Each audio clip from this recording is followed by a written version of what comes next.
everyone, I'm Amy Rodrigues, and this is the Canine Chronicle TV's version of Time Will Tell. And I think you guys are loving this segment. You're getting to know our greatest judges, our historians of the sport of dogs, and I cannot believe I have this icon right next to me right now. I mean, I'm nervous just interviewing him right now. Not that anyone else that I've interviewed didn't make me as nervous, but Mr. Reynolds, you are an icon of the sport of dogs. And although you're Canadian, you're very much an American favorite judge. And I'm so happy to have you here. Thank you for joining us. That is very nice, and I appreciate all the nice words and all the things that are there. I have a great time with this. It's always been my hobby. Okay, first question for you is, how did you get started in the sport of dogs? In the beginning, my father had me showing sheep and cattle and horses. Wow. And he suddenly said, well, would you rather have a Boston Terrier? Boston Terriers? And I thought that would be rather better than the sheep, the cattle, not the horses. I like the horses. Okay. And so we got a Boston. That's something his mother had, and so I raised some Bostons. Who knew that that was Jim Reynolds' original breed? And then when I got a choice, I chose Scottish Terriers. See, that's what I think I remember knowing. Always. That's what I did. Yes. That was the ones that I won with. I went to the shows with the first Bostons, and I wasn't old enough to drive. They had to have a driver take me to those shows. Oh, okay, wow. Think about that. And as I say, I then moved. I wanted Scotties, and I got Scotties, and I really enjoyed my Scotties. Although my favorite dogs are always my Irish Wolfhound house dogs. Oh, wow. And do you still have an Irish Wolfhound? Not anymore. We had to move, and so that meant I had to go into a smaller accommodation sort of thing. But I loved that. If you were to be a dog breed, it would probably be an Irish Wolfhound? It would always be an Irish Yeah, Wolfhound. I could kind of see Irish Wolfhound here, yes. Well, you know, it's interesting you say that because I showed South Down sheep, low and close to the ground. Aberdeen Angus cattle, low and close to the ground. Scottish Terriers, low and close to the ground. My favorites for my Wolfhounds. Oh, makes sense. Long legs. Yeah, exactly. Long legs. It matches you very well. well. That's good. Thank you. So how did you transition from showing your dog? First of all, did you ever hire a professional handler? Not really, no. You did it all yourself? I did it myself. Okay. And basically what happened was when we would have the big cattle and sheep shows, etc., you had all day just to sit around doing nothing. And there were dog shows. And I kind of thought, well, that looks like a little bit of interesting things. And my father was game. Anything I would suggest that I wanted, he could then persuade my mother I should have. Oh. And so it was a game. And so I wanted dogs, and so we moved into the dogs. And I found them more rewarding than some of the other animals. And also, I like dogs, and dogs like me, strangely enough. It is interesting the number of times they come to, exactly. So that was the transition. And my father liked the fact that he got a lot of acreage back that my other animals were taking. And that was the beginning of it all. Okay. What was, how was your transition from showing dogs into judging dogs? In Canada, you had to stay till the very end if you were competitive. I was forever winning Canadian bred in the terrier group, which meant I had to stay around all day long, even though I might never get in the ring because something else might win was there. And so I wanted something to do, and I'm inherently nosy. People have other words for it, but I'm just nosy. And so I said, well, can I help? And even in those days, it was hard to find people to ring steward. And so I got to steward, and I got to steward for some, Percy Roberts, Alva Rosenberg, some of the old judges of the You guys, this is what you have to remember, these names. If you don't know these names, look them up, study them, because that's the history of this sport. And then from the stewarding, and I decided, okay, I would like to judge. I mean, I can do this. Yeah, I had to think that one over. How old were you? When I think I first judged my first dog show, I would have been 25. That was 55 years ago. Oh, so when I judged my first dog show. Wow. Okay. And so and I made some really close friends.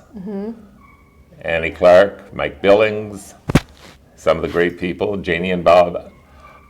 And I was very lucky in that because we had good conversations, but not nasty conversations. And intelligent conversations. And indeed. And so, and of course, Annie was one of my very favorites because what she would always do, she'd phone and say, well, what did you put up? What won? And I'd start, no. I want to know what you put forth in the group. And then you had to work your way through the whole thing and discuss each one because she knew them all. And so it was good people. I also had some really good mentors and people who looked after me. I guess the person who was most responsible for my ever being here was a lady called Adelaide Riggs, Mrs. Augustus Riggs IV. And you know her daughter, Ellen Charles, and all the dogs that Ellen has. And Adelaide, like I've been stewarding for her, and first thing I knew, I got a call from Chuck O'Neill, and I didn't know who Chuck O'Neill was. That's Mary Beth's father, and he was chair of the board. And he said that Mrs. Riggs couldn't come to a local show, and would I like to do it? And that was Bryn Mawr. And so that was my beginning, and as you know, I owed a lot to good friends. I had a lot of good friends in the dog game, and they were friends. You could rely on them as friends. And sometimes that isn't always the case. You sometimes look for other motives. Yes, absolutely. And all of the names that you listed, I mean, I'm sad that most of those names are past now, but you were the ones that we wanted to have your opinion on our dogs, at least for me. I have to tell you a story. You told me one time I was walking around a smooth fox terrier at a little dog show in Michigan when I lived up there, and you said, oh, that's a really beautiful puppy. Didn't you show it this weekend? And I said, no, I'm saving it for the bigger events. I'm just training it. And you told me sometimes that's the highlight of our days, to find that little puppy, and then we remember it. And ever since then, you made me think twice about skipping a smaller dog show with a dog and giving it the opportunity to win even at a smaller dog show. And you need to give them the opportunity. Moreover, look at it the other way. It's a small show, and if it's a really outstanding dog, it's going to stand out even more so. You always got in my head, and those are the things that we need to learn from these icons of the sport. I mean, I just cannot reiterate that enough. You were one of the Canadian judges that also got grandfathered into the American Kennel Club. Tell us about that. It was rather interesting because there was the whole issue of Canadians coming down and judging at American shows. And you could not get an American license. A Canadian could not get an American license. They could simply come to the shows. And then one day at Houston, I can still remember, Mrs. Billings stops by my ring and says, oh, are you affected by the new rule that won't let Canadians come to our shows? And then she walks off. And leaves me thinking, well, what does that mean? And that was the point in time when AKC decided to grandfather a group of us, I think there were 13 originally, and not allow anyone else to be grandfathered or to apply. Then later they changed that you could apply using the American system, but you couldn't also have the Canadian system and use the American system. And so you were that special. You were one of the 13. One of the 13, and they added a new group of 2 a few years ago, and then one of those has since passed. And so I believe there are only 2 of us who are active. Now, the other person that most people would be aware of is Virginia Line. But Ginny's health has been such that she has not been down lately, but she's also one of the ones who were grandfathered. Amazing. Amazing history. Learn your history about dog shows. Well, now you're really going to get one of my side, as far as whether you want it or not. Yes. I have a tendency not to go to a lot of dinners, okay? And I was invited to do a wolfhound specialty in Colorado, and I'm very fond of my breed. And they asked if I would come to the dinner, and I said yes. And I stood up. Now, my background is history. You should understand that too. I also was a teacher, and if there's one thing I know is to look at the class and know when they're not with you anymore. And I The glazed over eyes. I'm very good at knowing it. My grandchildren do it to me. But I started talking about Mrs. Ellis and Celeste Hutton and Jay McGregor, the people who saved this breed in many ways. And all these people sitting there, I thought, these names they don't mean anything to them. And I'm sure you were like me when we were kids and starting in, you read everything you could about everything. Absolutely. And these people weren't interested in the history. They were interested in, I'm not sure what, besides sitting at the dinner and maybe hoping they get points. And you do need the history of the breed, and you learn a lot. In those days, we, of course, all of us hard copy in the magazines. So those magazines really got used a lot, and they were there at the time. Now that everything's online, I find it harder at times because I will read through the Chronicle and the articles, but then it's kind of gone.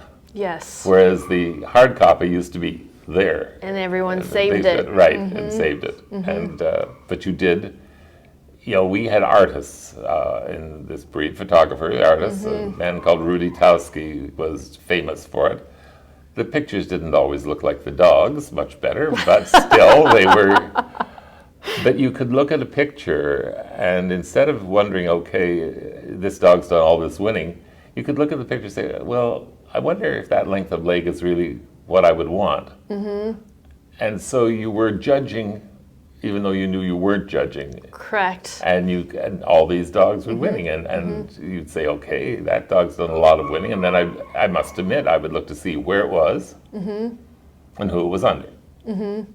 And that would make a difference to me in saying, okay, pay more attention. Did you guys Jim. hear that?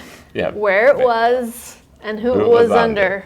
Pay attention to those things, because we can put together a series of wins now, 50 this, 55 that, or something else. Correct. And it's What's the really, quality of it? It's meaningless, and then Correct. you get yourself to a place where you do have a great entry. For instance, this show today that we're at, I am really impressed by the quality of the dogs I know that are here. Just from judging some today, knowing who's around, and We haven't had this kind of competition in a while, right. have we? No, we haven't. And so instead of saying, "Oh Lord, will I get to my group so I can leave?" I want to see the groups. Now, my terrier group was on right now, but I managed to come with Amy to watch this group. So I missed that, but I'll see the others. But it is so good to know that you've got this quality of dogs, and we do have. It's just too many dog shows, so they get spread too thin now. And that's exactly it. I've been at a lot of shows recently, and it is not. I'm not usually waiting to see what. And here, that's not what's going to happen. Because you're a student of the sport, and you're excited to see what's here. Exactly. Know what we can do. If you're at this dog show and you're not sitting watching, you're missing out. Oh, that is true. There are so many dogs here and across all the groups, which is also interesting. And by the way, we're currently in Salem, Virginia. Right, and it's a show I've done many times, but I don't ever remember thinking from almost the beginning of it, this is going to be something special. And what makes it special, I mean, I love seeing the people, but there's good dogs to see. And some of them you will win, and some of them won't win, and that's the name of this and particular it's on sport. the day as well. Oh, very much so. Especially when they're good ones. Sometimes it's splitting Well, hairs. if you've seen a dog show at the top of its form, and then it comes in one day and it's thinking, and dogs think, I really don't want to be here today, fella. And they're not at the top of the form anymore. They're not robots. It is very interesting. I did Best in Show Westminster, the first non-American since 1929 to do it. There have been some since. And again, I did not know what I was going to put Best in Show. Were you really sequestered? Yes. Oh, yes. So you knew nothing that was coming in your ring? Okay. I always wanted to know No, that. no, if you're you really didn't. sequestered and you really didn't know what was going to show. The only thing I did know is they took me up the ramp to come in from the hotel after group 4 or something. And I saw one dog being groomed and kind of put up. And I thought, well, I guess there's one I'm not going to see in the ring that I'd anticipated. But when they were in the ring, if you'd told me in the beginning, and I put a bull terrier up called Rufus, and if you'd told me that's what was going to happen, I would have said, oh, I don't think so. He was on fire that night. Amazing. And most Chilling. people didn't. Exactly. It was chill. I was electrifying. Yeah, and that was, so you see that, and you look for that too. If you're like me, it's my hobby. Yes. Remember, it's my hobby. Passion, my hobby. Yeah. It's what lights you from within. Oh, exactly. Yeah. You know, I think I can hardly wait to tell people about all that I've seen. And it's also good to know I have no idea what I'm going to do. And that's good too, as opposed to thinking, well, here we go again. Yes. So it's good. We're going to end this, and I wish we can go on forever. And actually, I'm going to ask if maybe we can do a Zoom call with Mr. Reynolds later on so we can get more, because I think he has even more to share with us. But we're going to end today's segment with what was a funny story when you first started showing in dogs? I was in the ring, and there was this man judging, and that was fine and dandy. And then he said, because I had the dog strung up, and he said, drop the lead. So I did. Then, of course, we had to chase the dog. That was, I did what I was told. I mean, Perfect. Very funny.